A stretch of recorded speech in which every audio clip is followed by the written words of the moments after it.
Come to my world, won't you come on in? Hej, mit navn det er Stig Ulrichsen, og welcome to my world.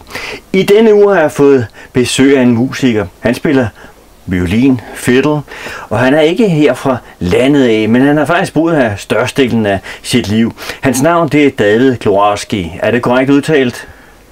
Det er tæt på. Well, we're going to talk English today. Yes. Yeah. And you are actually from Canada. Yes, I'm from Western Canada, a city called Calgary. Calgary, yeah. Just close to the mountains. Yeah. And you've been living here in Randers area for a long time now. You know, back and forth. I spent 2 years looking after my dad on Vancouver Island fairly recently, you know, so you know, I mean, the first time I came here was in '96. That's a long time ago. Yeah, but that was for 2 weeks. Okay. You know. Was that on a tour? No, it was with my Calgarian female vocalist friend.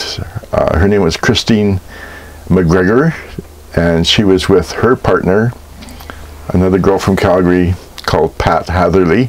They were the Wild Roses. Wild Roses, okay. And the Wild Roses were very successful in Denmark. Yes, they were. Until they had a falling out. They had a falling out? They had a falling out. You know, some girls, when they work together, they have differences of opinion. So, yeah. That's how it goes. That's how it goes. But that was the first trip to Denmark. Yes. In '96. Yeah. And when did you decide you want to stay in Denmark or work more in Denmark? Was it by a time it came? Yeah, it was. I would come here every year just for, I think, a month after that first 2 weeks. But then I met other musicians, and I was invited to go and play dinner music, which I thought was fantastic because I'm classically trained, and mostly in Calgary is country and bluegrass. And in a bit of a rut, because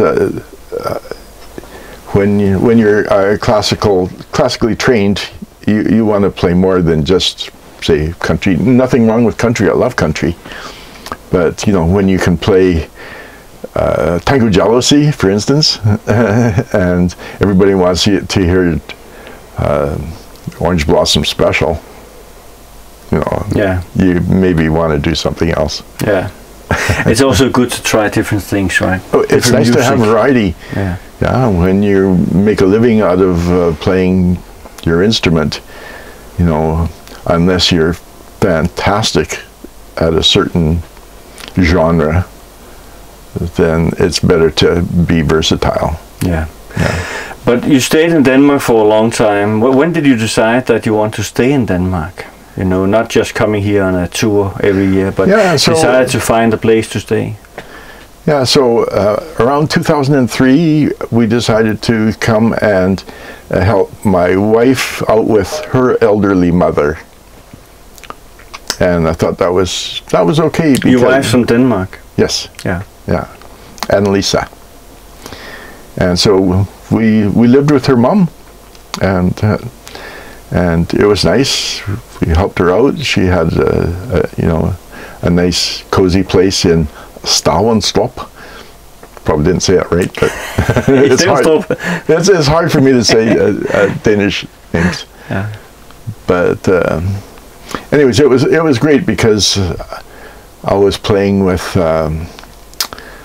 a harmonica player named Christian Bach, and with Henning Krau, and we had a band that played some country and Danish and old rock and roll and stuff like that, and we're pretty popular. Yeah. But then I met other musicians. I started playing with Helge Sørensen from Djursen Spillemann. Yeah. So it grew, and was that the reason why you decided to stay in Denmark and spend a little bit more time in Denmark in the future? Yes. Back then? Yeah. Because in Calgary, I was very, very lucky in getting excellent gigs in the mountains. And everybody that came on vacation, they were tourists or they had special events at some of these mountain hotels, and they wanted to hear country music. Yeah. Yeah.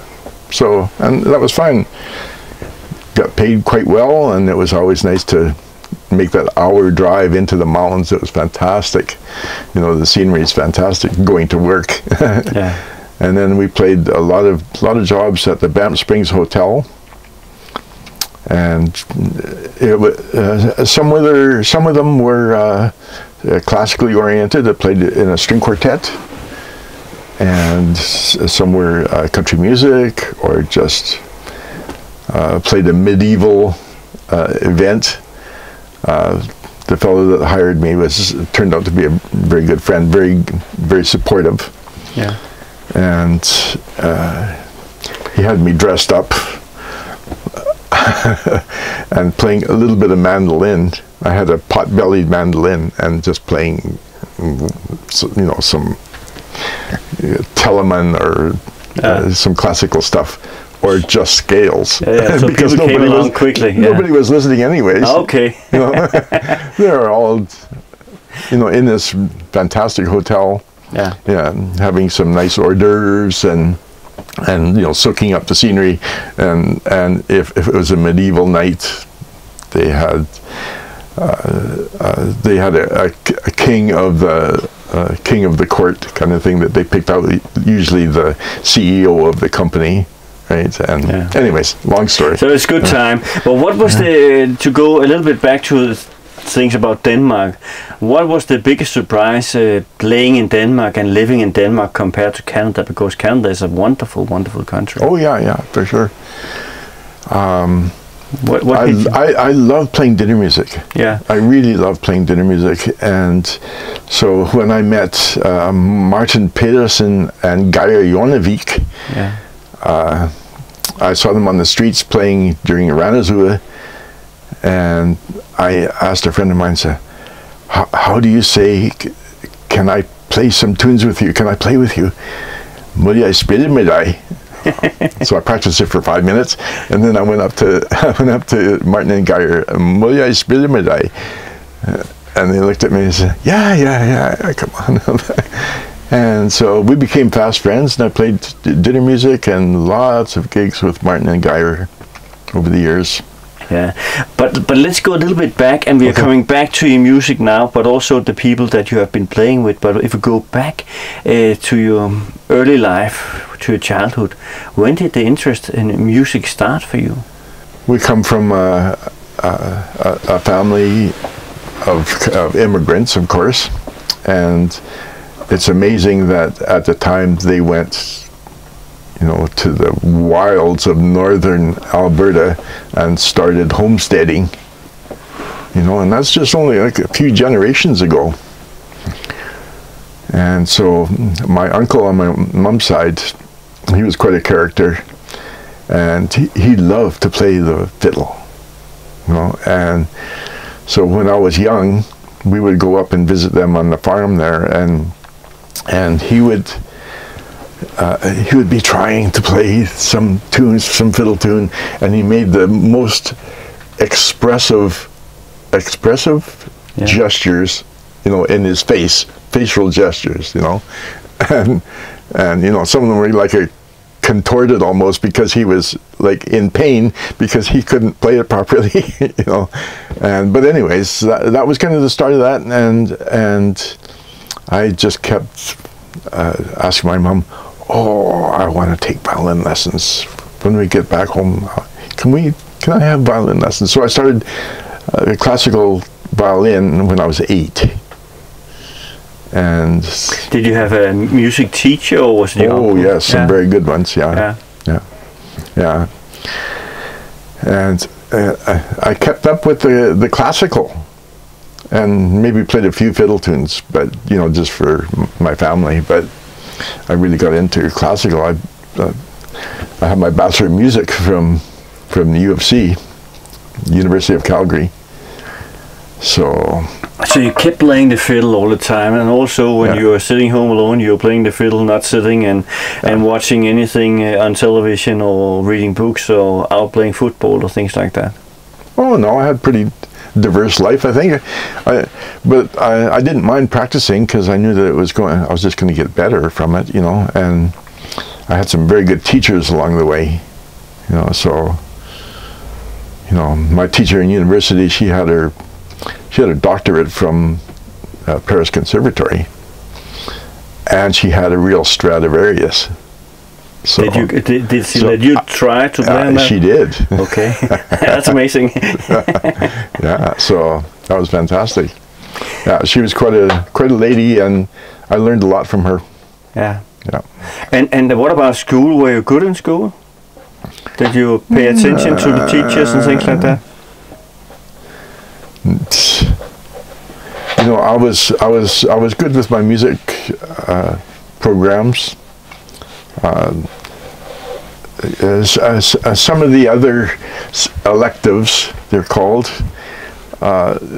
you have an 8 o'clock class, you know, and sometimes that's pretty hard to get to. I take art history. I like art history. It was fine. Yeah. Not at 8 o'clock. Give me a break. Yeah, I took some Spanish. I took Spanish course. In fact, my Spanish professor, he found out, I guess, fairly early on that I was a music student. I probably had my violin with me, and I had to go to another building, and of course I'm going to have my violin with me. So he said, okay, on Fridays I want you to take over the class, and we're going to sing some Spanish songs, and you're going to play some Spanish tunes and blah blah blah. And that was fun. You had to rehearse a little bit, I guess. Oh yeah, a little bit, yeah. yeah. And so I was walking into the education building is where this class was, and this guy came up to me and he said, is that a violin in there? I said, yeah.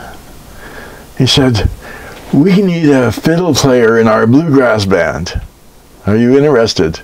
Well, yeah, okay. I can play a few fiddle tunes, you know. I didn't know how to improvise, or it didn't, you know. You followed the notes. Oh yeah, I had to have notes all the time, for sure. So yeah.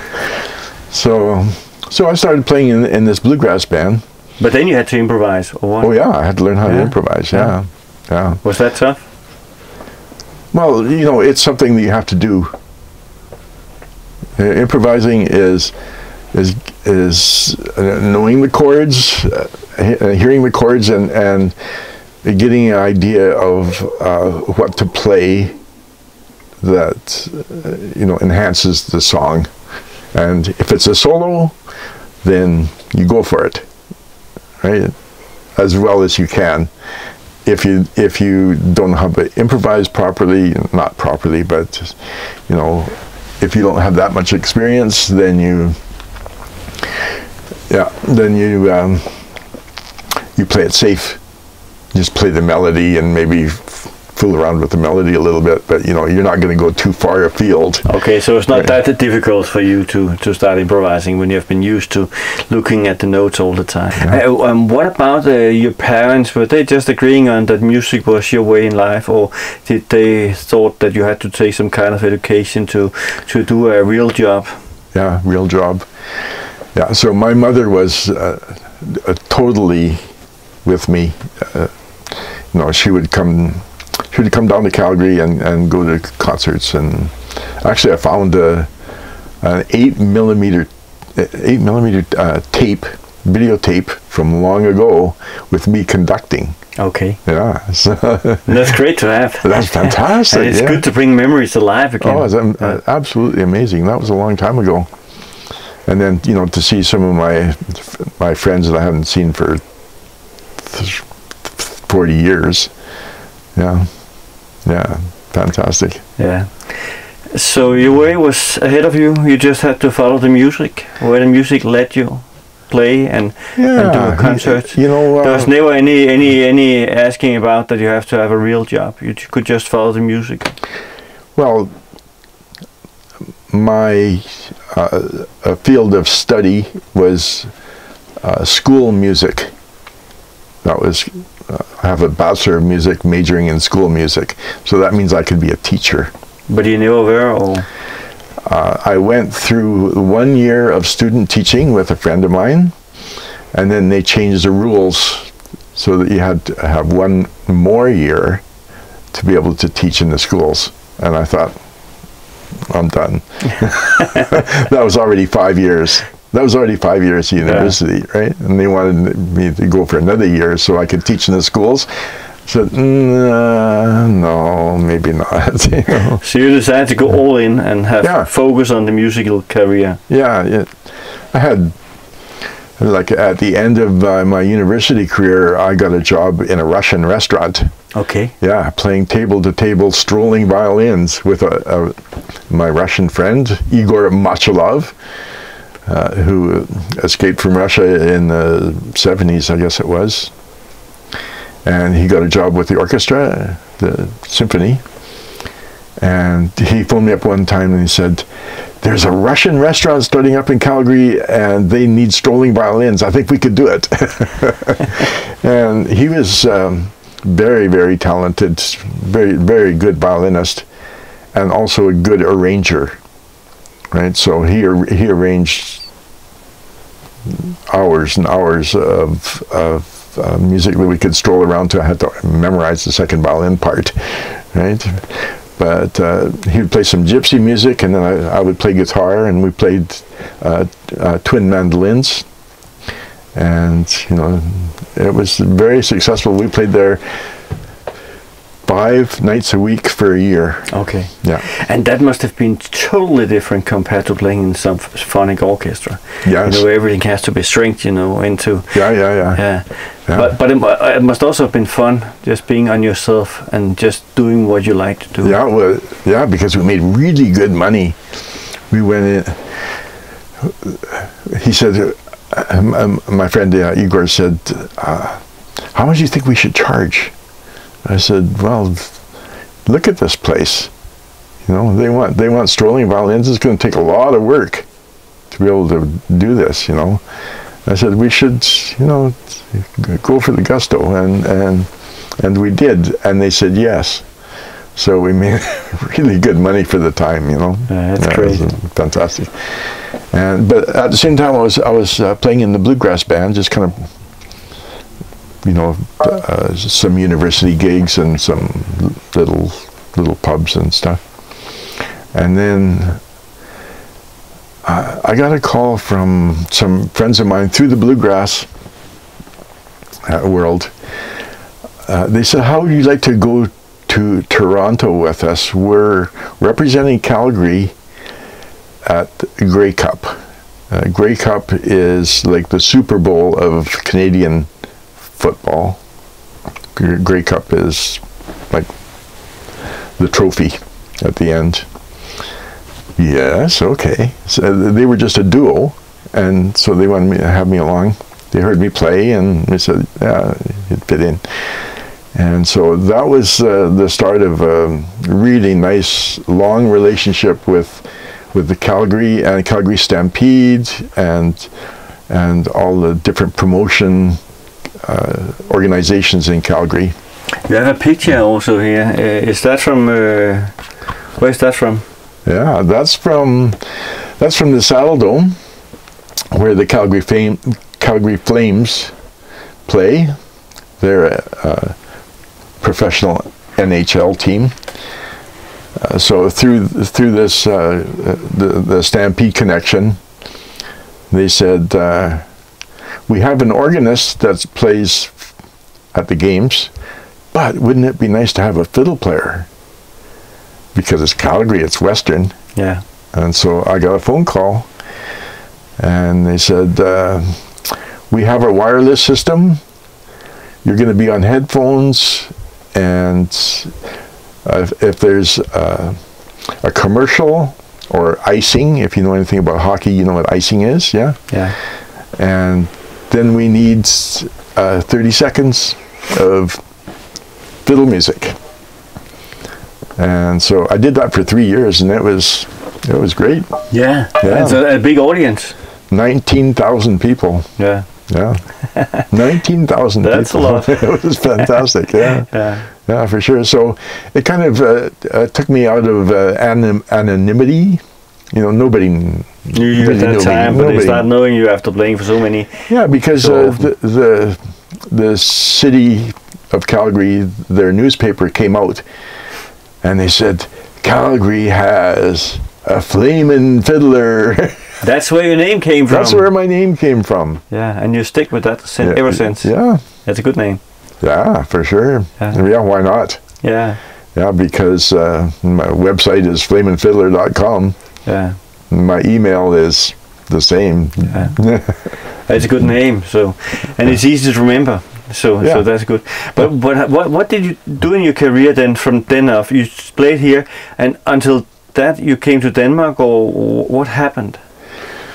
Yeah, so in '96 I came here for 2 weeks, and then every year subsequent to that. So back to the start again. Yeah, now, I would come and play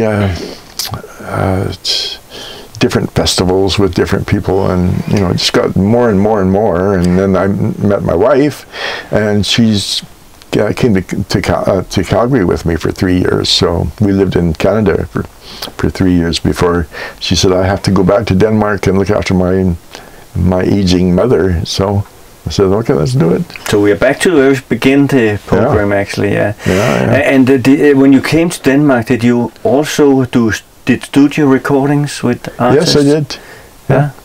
Which is a totally different ball game than playing live. Yeah, but I mean, my first studio recording experience was when I was just a student, because they would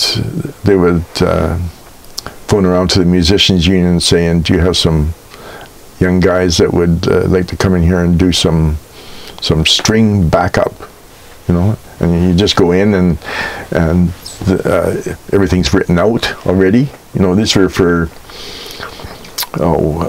maybe commercials, or maybe back up to a soloist, whatever came along, kind of thing.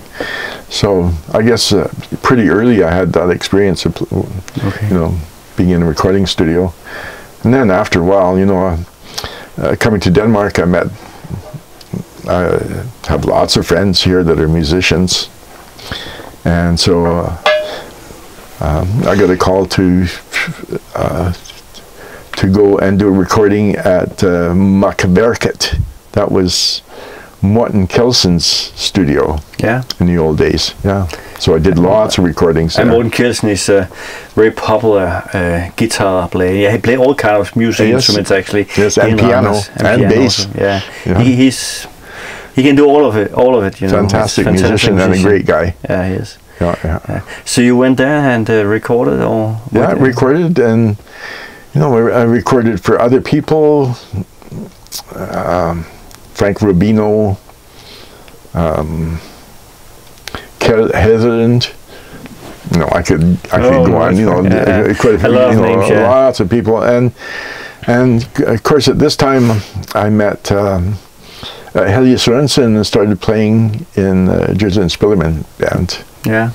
So, and then I got a call from Kelle. From CB booking. The legendary promoter, yes. Kalle Nielsen, yes. Yes, and it's because of him that I'm here in the first place. Maybe I'll with the wild roses, yeah. And what did Kalle want from you since he called you? Oh, he said, have you ever heard of Johnny Logan? I said, yes, I've heard of him. Well, Johnny Logan has a new Celtic CD out, and it's really becoming popular. The Irish Connection. The Irish Connection. You know all about that. Yeah. And he said, do you know Pauli Andreasen? And I said, yes, I do. He's my neighbor down the street in Mellerup. He says, well, Pauli's the leader of the band, and he recommended you. And Kelle knew me as well. I said, would you be interested in playing violin, fiddle, with Johnny Logan. Yes.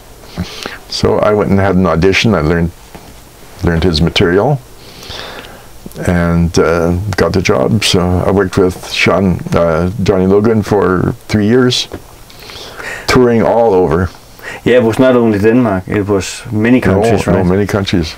A lot in Norway, a lot in Sweden, Germany, Iceland, Faroe Islands, Ireland.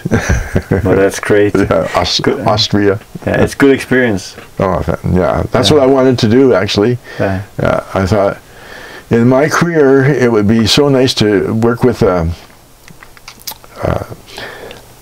band that is very, very professional and tour. See what that's all about. Yeah. See what that. It's a hard life. It is. Yeah. Could you still play with the other guys also while Yes. you were playing with John Logan? Yeah. Yeah. Yeah. But of course, Johnny Logan had the precedence. He had the first call. Yeah. So, you know, the Jersey and Spillerman, they said, "Oh yeah, we have a gig here, but you're working with Johnny Logan." I said, "I'm sorry, you know, you have to find somebody else," and they did, you know. Yeah. Yes. Or what do you do most now? You go still out doing a lot of dinner music that you like. Yes. You play at parties and things like that. You know, Martin made sure that I had a good repertoire of the stuff that was, you know, popular and that you needed to know. You know, so, you know, he made sure that I had some background tracks, because he would say, "Come on over, I'm going to make some background tracks." And he would say, "You just play, and I'll record my piano playing in the background, and if it's good enough, then you can use it." And it was good enough. That's perfect. Yeah. He was a good man. Very good man. Yeah, he was. Yeah. Yeah. But we are getting close to the end of the program, David, Okay. and I think we have talked so much about music that it would be great just hearing you playing a little bit music. Would that be okay? That would be fine. Yeah. Thank you for coming in and having this talk. Well, thanks for having me. It's been great. Yeah.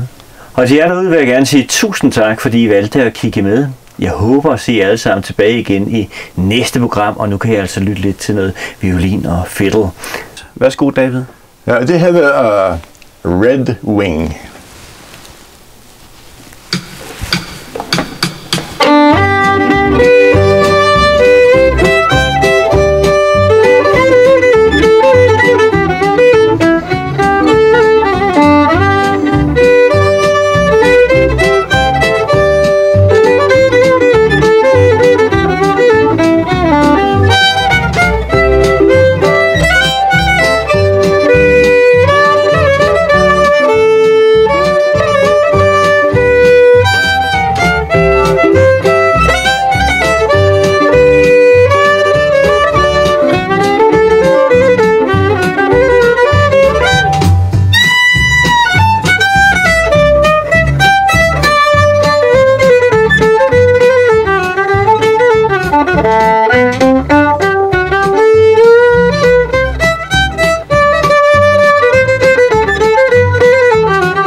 Thank you.